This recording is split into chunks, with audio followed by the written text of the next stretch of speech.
Goeiedag, Aboetie. Sê hallo vir die kinders. Doe my lang, bana. Vandag gaan ons bietjie buite speel.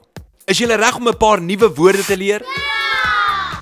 Aboetie, wat is die woord vir wolk in Setswana? Lero. En die woord vir son in Setswana? Letsatsi. En wat is die woord vir boom in Setswana? Setlare. En wat is die woord vir blom in Setswana? Setunia. So, ons het leru,